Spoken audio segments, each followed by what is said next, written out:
Welcome to my YouTube channel Chelluri రాజా రంజిత్ రత్నకుమార్. ఆంధ్రప్రదేశ్ ప్రభుత్వం ITI admission notification జారీ చేయడం జరిగింది.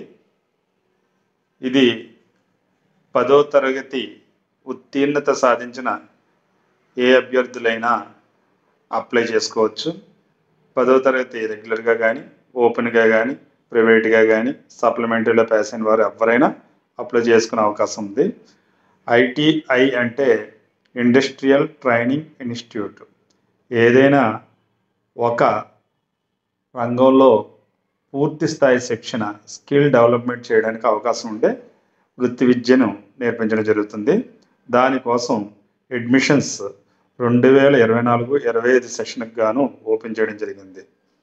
ఇది 2 సంవత్సరాల కోర్సు, 4 సెమిస్టర్లు ఉంటాయి. అంటే ప్రతి 6 నెలలకి ఒక పరీక్షలు నిర్వహించడం జరుగుతుంది. సెమ్ 1, సెమ్ 2, సెమ్ 3, సెమ్ 4 ఇలా 2 సంవత్సరాల్లో 4 సెమ్స్ పూర్తి చేసిన వారికి ఐటీఐ సర్టిఫికేట్ ఇవ్వడం జరుగుతుంది.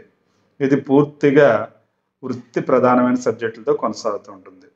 దీని అప్లికేషన్ సబ్మిట్ చేయడం ఆన్లైన్ ద్వారా 10వ తేదీ జూన్ నెల 2024 సంవత్సరం సాయంత్రం 5 గంటల లోపు మాత్రమే అప్లై చేసుకోవడానికి అవకాశం ఉంది. ఈ విషయం దీనిపై ఆసక్తి కలిగిన విద్యార్థులందరూ గుర్తించండి. 10వ తేదీ జూన్ నెల 2024 సంవత్సరం. అయితే ఇందులో శిక్షణ ఇచ్చే కోర్సులు అనేకమైనవి ఉన్నాయి. ఐటీఐలో అనేక రకాలైన కోర్సులతో అందుబాటులో ఉన్నాయి. మీకు నచ్చిన కోర్సులో అడ్మిషన్ పొందేందుకు అవకాశం ఉంది. ప్రభుత్వ లేదా మరియు ప్రైవేట్ ఐటీఐల్లో ప్రవేశం పొందగోరు అభ్యర్థులు తప్పనిసరిగా ఆన్లైన్ ద్వారా రిజిస్ట్రేషన్ చేసుకోవాల్సి ఉంటుంది.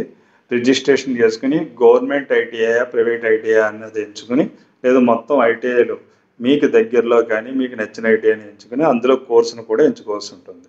ఇలా ఎంచుకున్న వారికి 10th క్లాస్లో వచ్చిన మార్కులు మెరిట్ ఆధారంగా సీటు ఇవ్వడం జరుగుతుంది. దీనికి కౌన్సిలింగ్ ప్రక్రియ త్వరితంగానే నిర్వహించడం జరుగుతుంది. జూన్ 10 తర్వాత ఇది నిర్వహించడం జరుగుతుంది.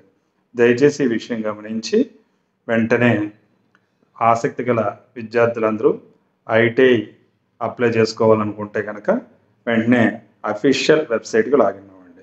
అఫీషియల్ వెబ్సైట్ లింక్ని డిస్క్రిప్షన్ బాక్స్లో ఇవ్వడం జరిగింది.